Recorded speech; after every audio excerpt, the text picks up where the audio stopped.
I think quality of life has to do with uh, with knowing you have options and the richness of your options and respecting them.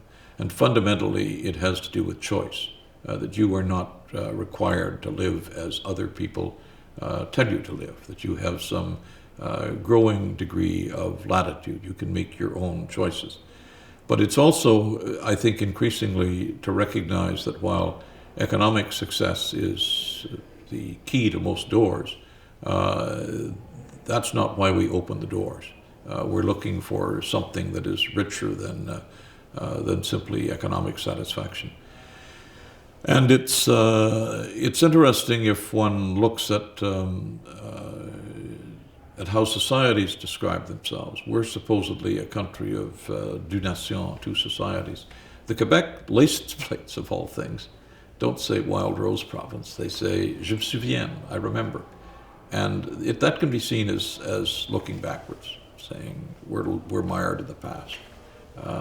That's not what it says at all. It says that we have learned some lessons about life from the past that are worth remembering as part of the context for what we do now.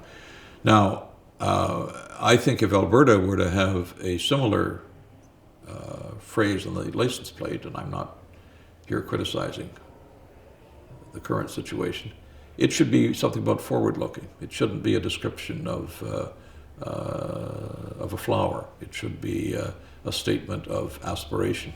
One of the things to which my attention was drawn early as I began to travel the country was that there was a stage when the bridges in Quebec had design on them. They weren't simply a way to get across a river. They were sort of an expression of an art or of a culture. And what was interesting was, one could argue, I suppose, you should have been watching the road, not the bridge. But what was interesting was that the most pedestrian parts of a society that took culture seriously was cultural. There was more to life than the road. And I think that quality of life has to do with that. Obviously, quality of life also has to concern having some access to essentials. No quality of life if you're starving or your mother's killed in childbirth or something of that kind. I sometimes, when I'm in Europe and have been schooled about how bad all the kings were, look at the parks and wonder who would have built the parks if the kings hadn't built the parks. And then you come to a city like, most of our Canadian cities, certainly places that you think of being very mercantile, like New York, and you see where new parks have been established, sometimes by individuals, in many cases by individuals in concert with government. These contribute to quality of life.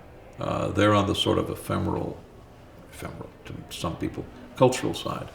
But quality of life also means ensuring your drinking water is safer. Harder to do now in an emission-producing age. So unlikely to be able to be done by an individual or a local community. There needs to be an investment. It has to do with investments in